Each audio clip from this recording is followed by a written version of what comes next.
Yeah, so one thing led to another. I was fighting and very upset because I was there for so long that when I kept fighting, I fought a staff that was there. Her name was Karonda.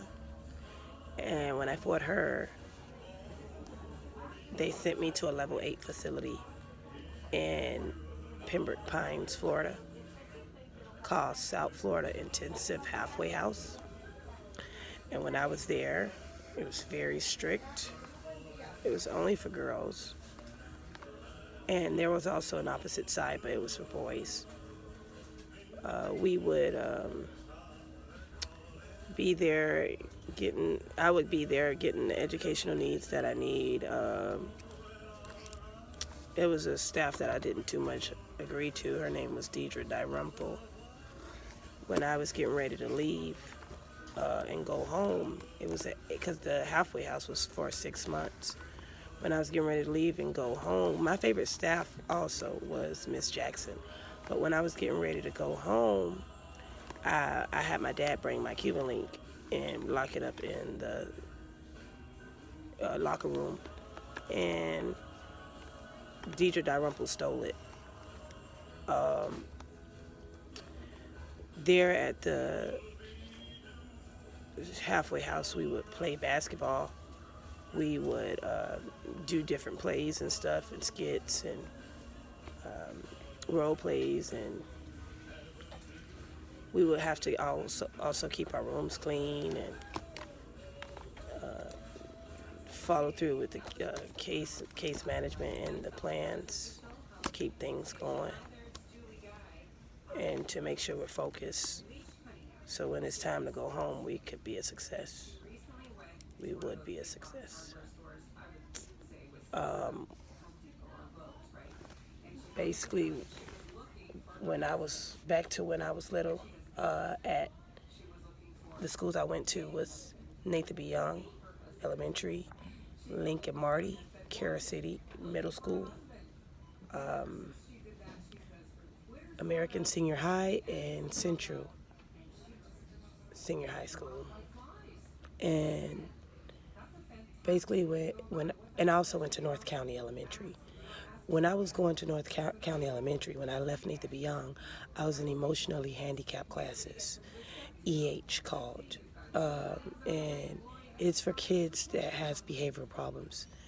And basically,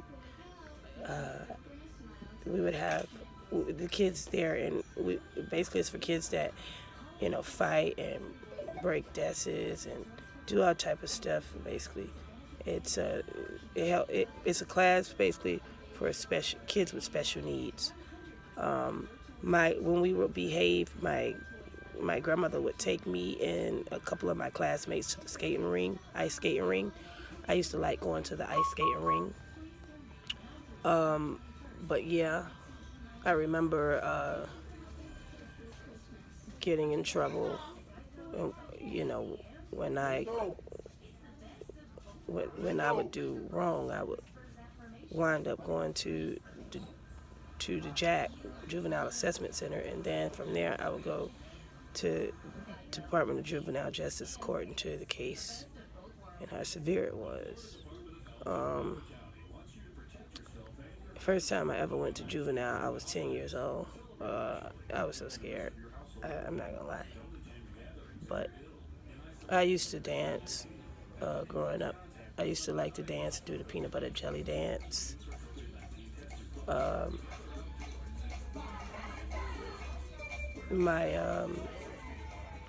Basically growing up, I never missed a birthday party. My whole childhood, I had consistent birthdays. My grandmother would always treat me and my little sister here every 2 weeks with the Dominicans and take good care of our hair. The church I used to go to was Mount Hermon Missionary Baptist Church by Bunch Park in Opelika, Florida. They're not there anymore. I was told they were in Miami Gardens now. I don't know. And my granddaddy, he owned a lot. My maternal grandfather, he owned a lot of businesses as well. He was very intelligent.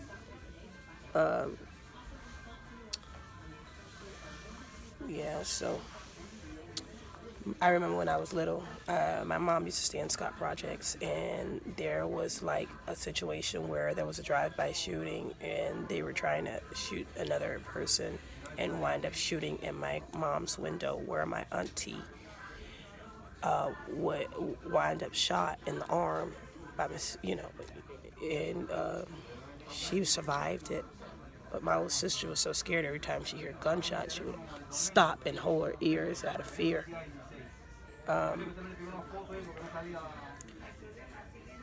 Yeah, so I remember when I was little, my grandma said that, she was in pain and she was trying to explain it to my dad, and my dad tried to kiss her. I don't know how true that it was. Something that I shouldn't have knew about, but I guess she felt that still was important to share it with me.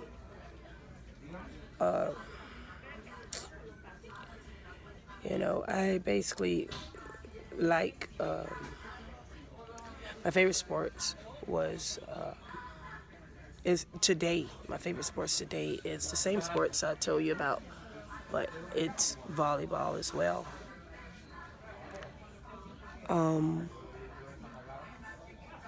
But yeah, my grandmother, she did a lot at the end of the day, when it came to making sure me and my little sister was okay. My dad raised a lot of people, and he raised my little sister Valrica. He taught her Spanish very well. He raised Brethren Green, where I thought he was my legal brother, biological brother. And my dad did a DNA that wasn't his child. Also, my god sister Ruby Rodriguez and Sade Baker. He raised all of us. I am my dad's only biological child. It's been written. Also, I'm very overprotective of my dad. Like I have an issue that when someone tries to get close to him, I make sure they back off, because I know, how people can be so they can portray you, and they can be so naive and manipulative to try to just get in your pocket. So I don't like people trying to do that to my dad. I'm not gonna lie. I don't trust people. At least at that time, I had trust issues when it came to my dad, so I was always overprotective over him.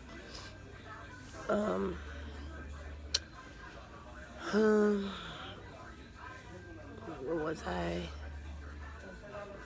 There was basically a time where my grandmother didn't like me and my little sister to go over to my grandma's house because there would be a lot of sex, drugs, and fighting and violence there.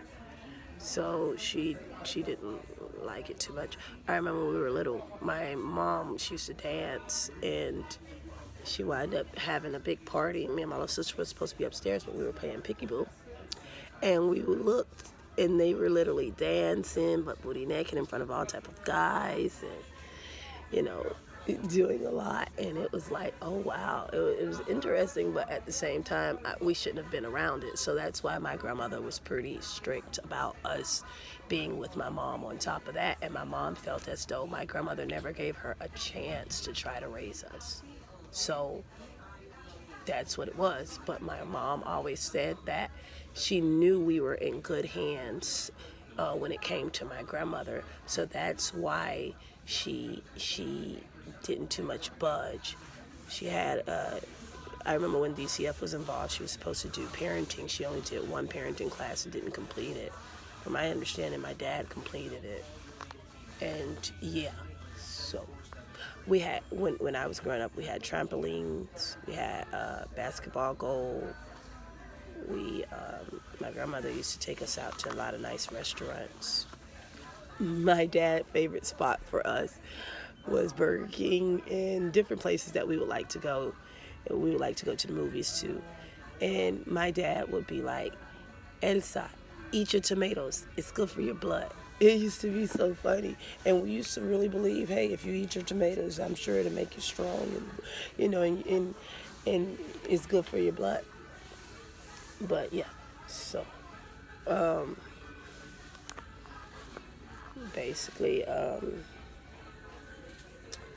that's my childhood. I used to like going to my auntie Parnita house and the APTs. It's also an Oblaka. My cousins I grew up with was Sierra, Ariel, Omar, and Nefaria. And me and my little sister used to always love to go over to my Aunt Pam's house. She was so sweet but strict too. She didn't play the radio. I remember being there and I wound up getting jumped out of jealousy, you know, by two girls in the apartment building. And they bit my face and left a mark on my face. I remember that. Yeah. And I also remember when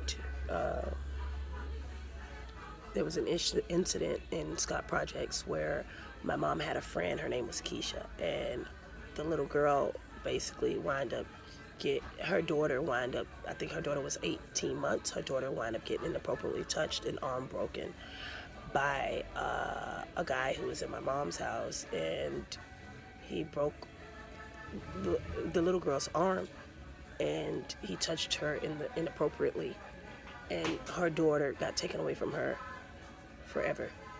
She lost her rights. It was pretty sad because she thought it was her ex-boyfriend that did it, and no one knew who did it, but she strongly believed that it was her ex-boyfriend. But yeah, that was one experience. I also remember one day spending the night in my mom's house, waking up, and domestic violence was going on, where this guy, I woke up and it was this brown-skinned girl and she was bleeding, and I was like, what's going on? And as she was bleeding, she was coming out of the bathroom with a guy, and he was fussing at her and arguing with her, and she was crying and screaming. That was pretty overwhelming. Yeah. I also remember going through what I went through and experiencing what I experienced. I remember when I was little, we used to go on Dog Pound side as a part of Scott Projects, where we would, me and my friends and all of us, and all the kids at Scott Projects would join hand in hand at the African Cultural Center. It's a section in Dog Pound, and it was so cool and interesting to learn history and to learn the dance and everything like that. I remember that. I was around age maybe 10, 11, around there. One of my good friends was Georgina and Ursuletta. Cool. I miss them. But yeah, so I remember when I was basically let's go back to the level 8 program, and basically when I wound up going home and getting released, I wound up going to school. I believe it was in Carol City Middle School, and I found out that they had to give me a promotion because when I was in Wauchula, Florida, at Florida Institute for Neurological Rehabilitation, they never updated my documents. They never updated any of my grades. So I had to get a grade promotion because basically not only was I lost in the system, but they never even transferred any of the information, any of my educational information. So it had me in delay. So basically we had to have a meeting in order to get me promoted. So when I wound up getting promoted, I wound up going to Carol City Middle School. Yeah. That's when I went to Carol City Middle School. I was dressed nice every day and stuff like that. I wound up having I almost had a fight with a girl who was in the school because we had misunderstandings, but it wasn't successful because they all broke us up. And I was kind of, we were very upset at one another. We were gonna wind up getting in this big fight, but the staff there at the school broke it up before we can even fight. But anyway, when I turned 15, I remember meeting a specific guy. I was going to Burger King on the bus, and he was going to Job Corps. And I asked him for the time, and we took it from there. He asked for my number. He wound up meeting each other. He came over to my mom's friend's house because at that time I was staying with her. Her name is Mona. And I was staying with her. It's a part in Opelika called the Back Blues. I was staying with her, and he would come see me. I was like probably 15, and he was 16. And he would come see me over there, and she would basically tell us, it's okay for him to come, but we shouldn't be doing anything that we have no business. But anyway, when I met him, I believe, I was basically, we got closer and closer, and I wound up going to his house, meeting his family, stuff like that. It was an experience where they didn't have no water, they didn't have no lights, a lot of fighting, barely had food. And when they did have food, it run out fast because I guess they overdo it. I don't know. The mom was pretty cool and open. She was pretty freely compared to the moms I met. She didn't mind me spending the night, stuff like that. Experiences I had. Yeah, so I had a lot of nice shoes and clothes. So what I do is I would pass my shoes down to him and his brothers, and by them not having no lights in the water, and my grandmother and my dad would write a check for them to resolve that, them not having no lights in the water. But either way, today it's my kid's father, and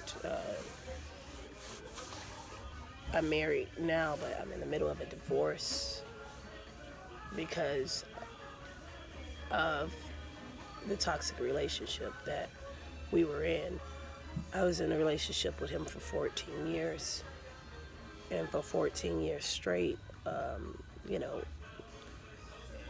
we would fight, and he would fight me. I remember that the first time he ever hit me, he fractured my nose. We were young at his mom's house. He would fight me a lot. His family would fight me a lot, and, jump me or whatever, and then wind up calling the police for me to be in handcuffs. It wasn't a good experience. I kind of don't like talking about it, but I gotta get it out. It's my life story. I don't know. I was loving the wrong people, I guess. On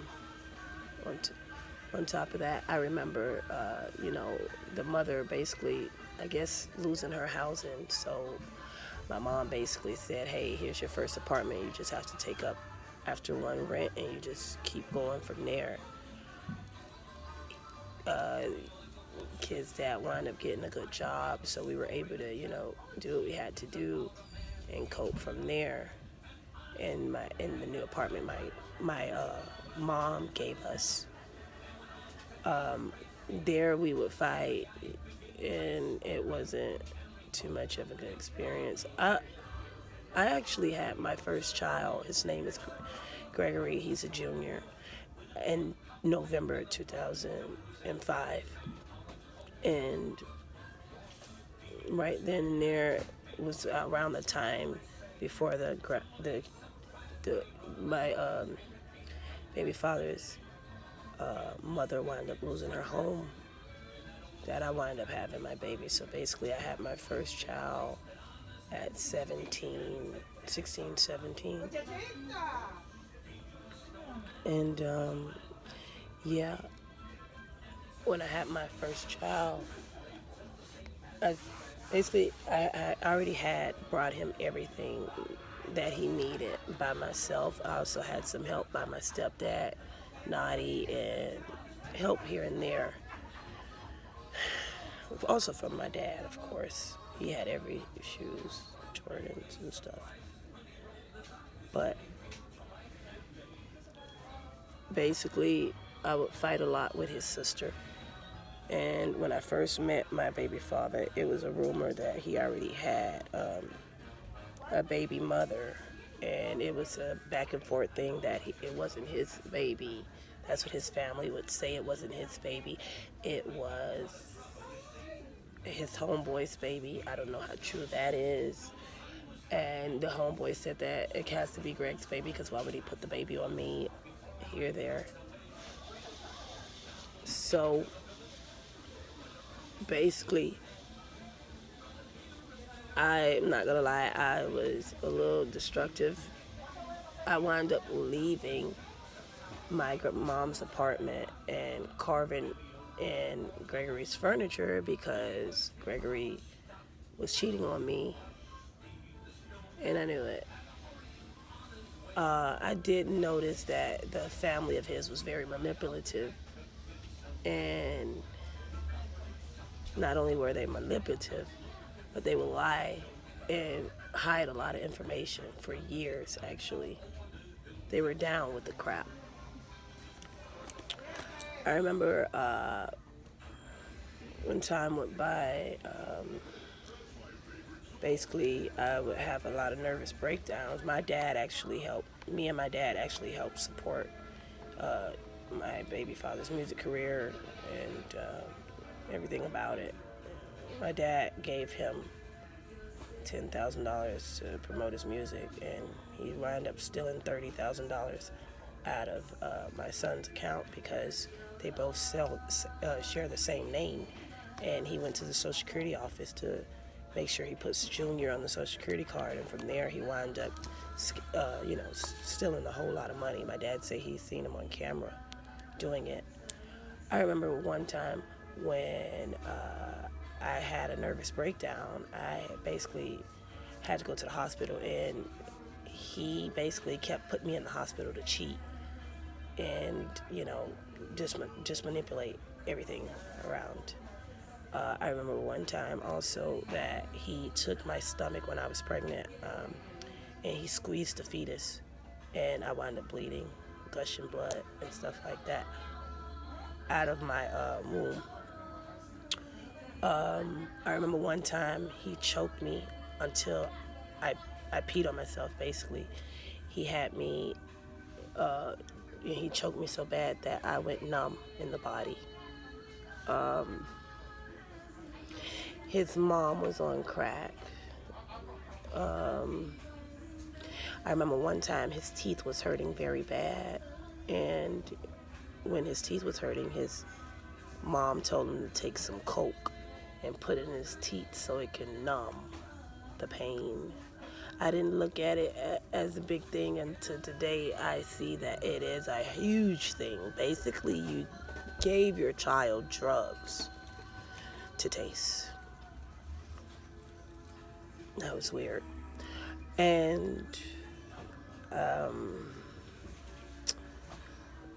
basically he would, I remember he would once beat me so bad and try to control me on what I wear and all type of stuff. And, I couldn't barely have no friends. I put him first so bad that I distanced myself from my family and my close cousins and stuff like that. And it was pretty harsh. Because, at the time, I really, really, really, really loved him. And I think I overloved him, and I didn't know how to put myself first and love me. So, yeah. He basically would do what he do, cheat on me a lot, lie, manipulate. And one time I got so scared that he kept beating on me around that time that he choked me till I peed, that I say, oh no, not again. I had a blade And when he finally punched me and like damn near fractured my jaw, I took a blade and I sliced him. I sliced him because, you know, I got tired of him putting his hands on me and stuff. You know, and it got very, very overwhelming that I just couldn't take it no more. I did a lot. I did a lot for me, and my dad did a lot for him and his family. Like, a lot.